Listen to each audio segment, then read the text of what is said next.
কলেজটা অনেক সুন্দর আপু। কলেজটা সুন্দর, কিন্তু সিনিয়রদেরকে অ্যাভয়েড করে চলবি। কেউ যদি তোকে ডিস্টার্ব করে তাহলে প্রিন্সিপালকে জানাবি। আমাদের প্রিন্সিপাল অনেক ভালো। ঠিক আছে আপু।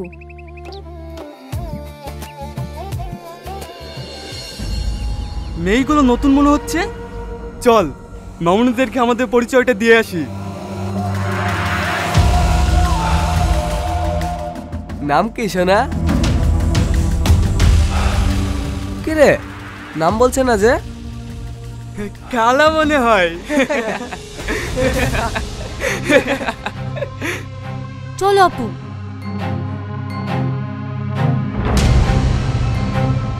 মালটা তো দেখছি অনেক ঝাঁজ। হ্যাঁ, নতুন তো, তাই তোকে চিনতে পারিনি। ও ঠিক বুঝে যাবে তুই কি জিনিস। চ।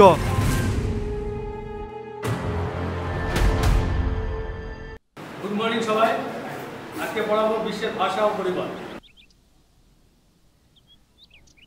বসো বসো, তোমাদেরকে একটা সুখবর দিতে এসেছি। স্যার, আমাদেরকে ঘুরতে নিয়ে যাবেন নাকি?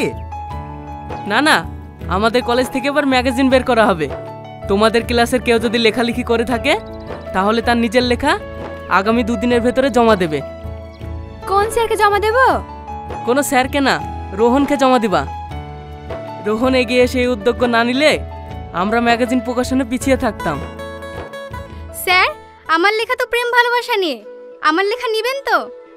নেব না কেন? সাহিত্য তো প্রেম ভালোবাসা মায়া নিয়েই তৈরি হয়।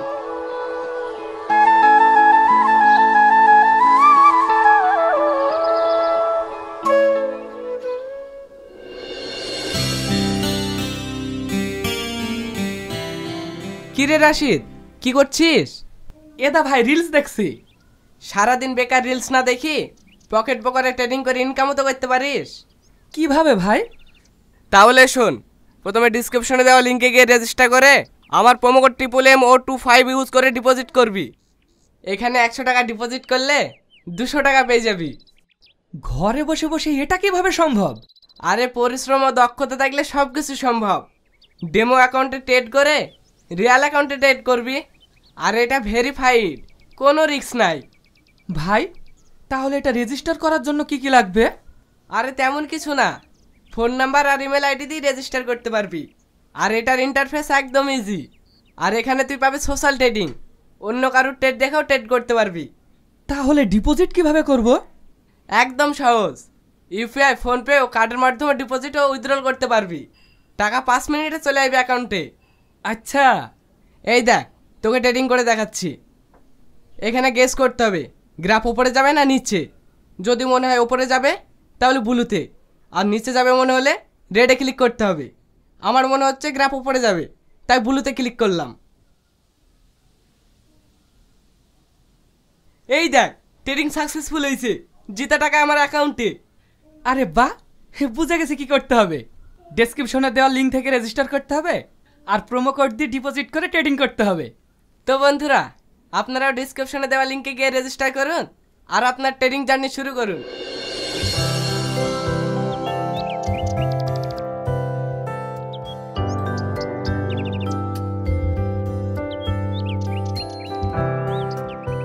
রুমি, ওই ছেলেটা কে রে? রোহনের কথা বলছিস? ও আমাদের সিনিয়র, সারাদিন ডায়েরি পেন নিয়ে পড়ে থাকে, লেখায় জানে তার কাছে সব কিছু। তোরা ক্যান্টিনে চ, আমি ওর সাথে একটু কথা বলে আসছি। দেখিস, কবির কবিতা শুনে যেন ওর প্রেমে পড়ে যাস না।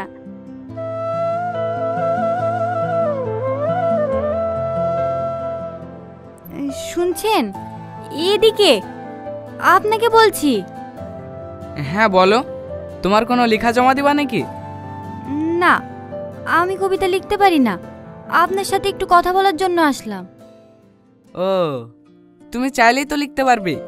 এই প্রকৃতিকে দেখো, এরাই তোমাকে বলে দেবে আমাদের জীবনে তাদের ভূমিকা কি। আপনি কি সবই এই ডায়েরিতে লিখে রাখেন? হ্যাঁ, মনে কোনো কথা ভেসে আসলে সব এই ডায়েরিতেই বন্দি করে রাখি। আপনার মনের কথা আমি পড়তে পারি না? মানে? আপনার ডায়েরিটা একটু আমাকে দেবেন, যদি লেখাগুলো পড়ে আমি কিছু শিখতে পারি। ডায়েরি? হ্যাঁ, পরে কালকে আপনাকে দিয়ে দেব।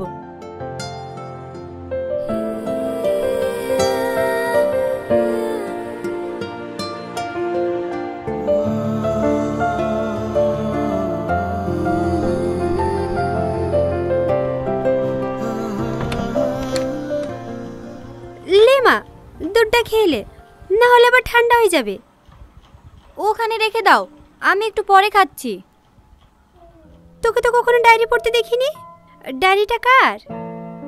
ডায়েরিটা আমাদের কলেজে একটা ছেলের, ওর নাম রোহন। ওর ডায়েরি তোর কাছে কেনে?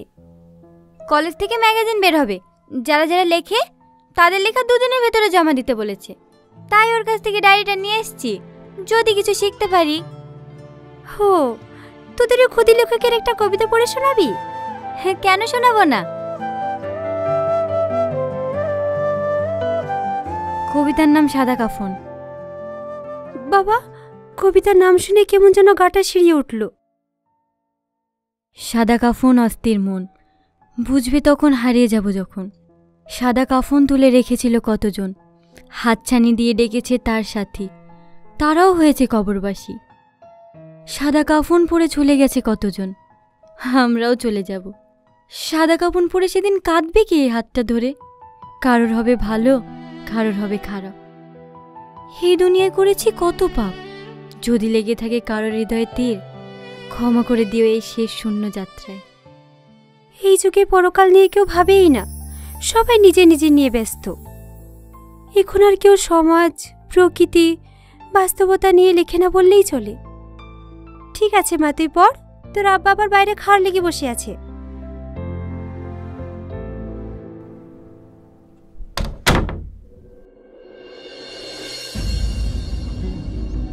মামনি, এখানে কার জন্য দাঁড়িয়ে আছো? যার জন্যই দাঁড়িয়ে থাকি, আপনাকে দেখতে হবে না। সেদিন তো না আমরা বলে চলে গেলে, আজকে অত সহজে যেতে দেবো না। আপনি এখান থেকে যাবেন না প্রিন্সিপালকে ডাকবো? না না, প্রিন্সিপালকে ডাকো না, আমার প্রিন্সিপালকে ভীষণ ভয় লাগে। একটু কাছে এসে দূরে যাচ্ছে কেন?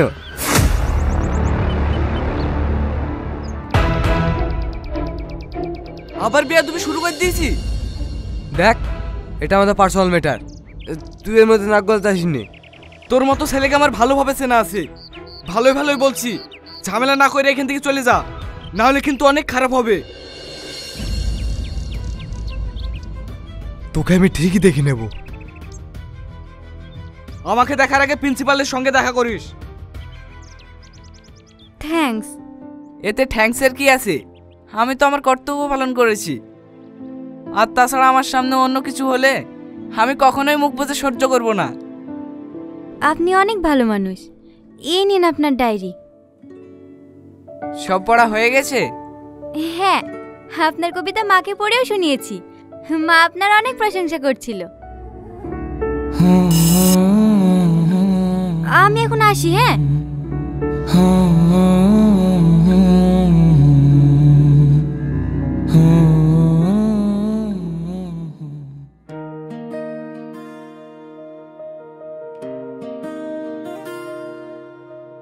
ভাই। হ্যাঁ বল। তোমাকে একটু আমার সঙ্গে কলেজে যেতে হবে। কলেজে? কলেজে আবার কি করতে? কিছুদিন আগেই তো কলেজ থেকে ঘুরে আসলাম। তুই আবার কিছু করিস নাকি? তেমন কিছু না, তুমি তো জানোই, কিছু না করলেও আমার দোষ হয়। হ্যাঁ হ্যাঁ, সে তো আমি ভালো করেই জানি তুমি কেমন। ভাই, এবার মতো চলো। ঠিক আছে ঠিক আছে, কালকে যাবো। যা তুই ভিতরে যা।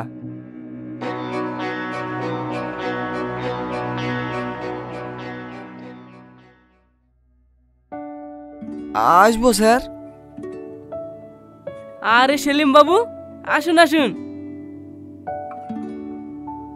বসুন।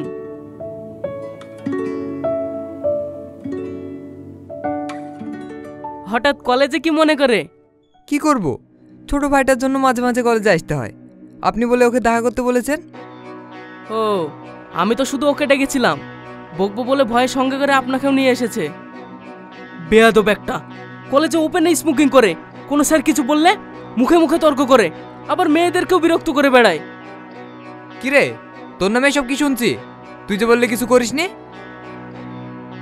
স্যার, ছোট তো তাই ভুল করে ফেলেছে, এবারকার মতো ক্ষমা করে দে। স্যারের কাছে ক্ষমা চা। স্যার, আমার ভুল হয়ে গেছে, নেক্সট টাইম এরকম আর হবে না। তোমার ভাইয়ের কথা শুনে শেষবারের মতো ক্ষমা করে দিলাম, পরের বার যেন তোমার নামে কোনো অভিযোগ শুনতে না পায়।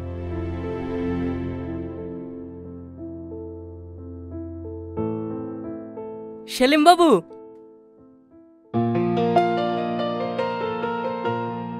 কালকে আমাদের কলেজে একটা ছোট্ট অনুষ্ঠানের আয়োজন করা হয়েছে, আপনি অবশ্যই আসবেন।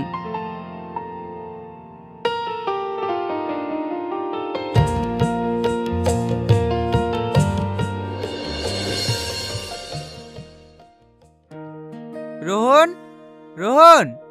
হ্যাঁ মামা, আসছি।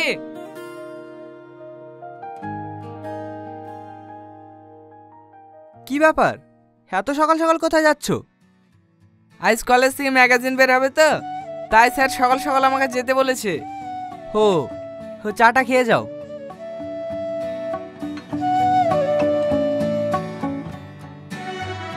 ওগো, আমার ম্যানি ব্যাগটা নিয়ে আসো তো।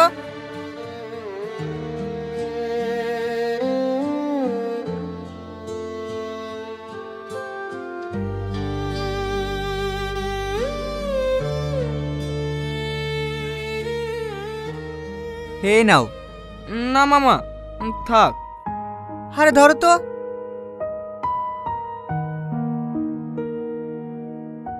আব্বা মা হারানোর পরে আপনারা আমাকে যেভাবে আদর যত্ন ভালোবাসা দিয়ে আগলে রেখেছেন, সেটা আমি কোনোদিনই ভুলবো না। তুমি তো আমাদেরই ছেলে, আর কখনো এমন কথা বলবা না। ঠিক আছে মামি, আমার দেরি হয়ে যাচ্ছে। সাবধানে যেও।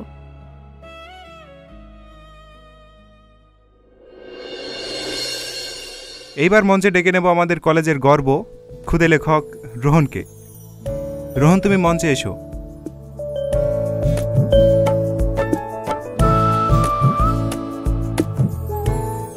রোহনকে সম্বোধন জানাবেন আমাদের মাননীয় প্রধান সাহেব সেলিম মহাশয়।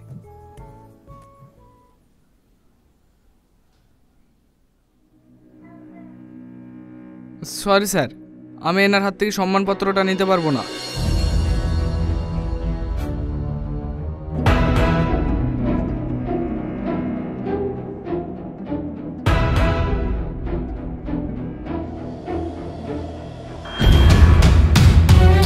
দেখেছো তোমাকে সবার সামনে কিভাবে অপমান করলো?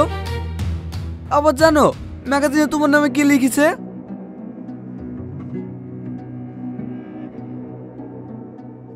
দেশ দেশ করে যায় তারা কি আসলে দেশপ্রেমিক, না মুখের কথাতে তারা দিয়ে যায় সোনার খনি? যারা নিজে নিজে বলে আমরা দেশের গর্ব, তারা নিজের নামে ঢাকঢোল পিটে নিজে নিয়ে মর্ম। দেশে গর্ব হলো তারা যারা রাত জেগে দেয় বর্ডারের পাহারা, তারা নয় যারা রাজনীতির নামে স্কুল কলেজে গিয়ে গুন্ডামি করে।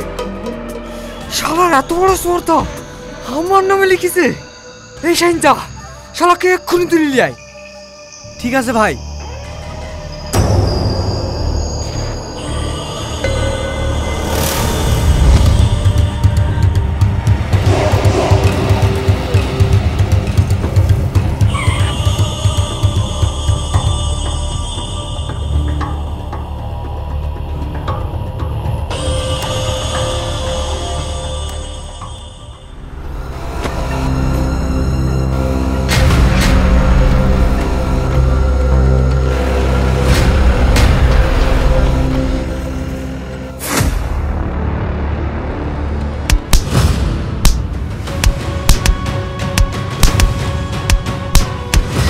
সেদিন আমার কলা ধরেছিলি না?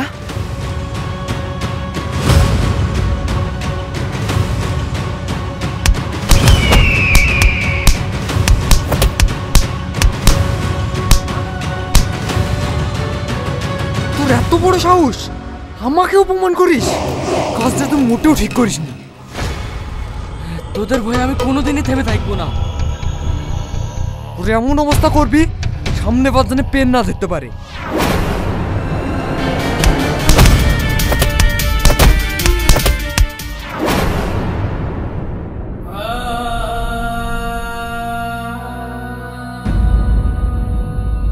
আমরা স্বাধীন হয়েও পরাধীন। আমরা সাহসী হয়েও অন্যায়ের বিরুদ্ধে কথা বলার সাহস পাই না। অত্যাচারী শাসকদের মাথায় তুলে রাখি। তাদের অন্যায়ের বিরোধিতা করা তো দূরে থাকলো, বরঞ্চ তাদের আরও প্রশ্রয় দিই। হ্যাঁ, এটাই বাস্তবতা।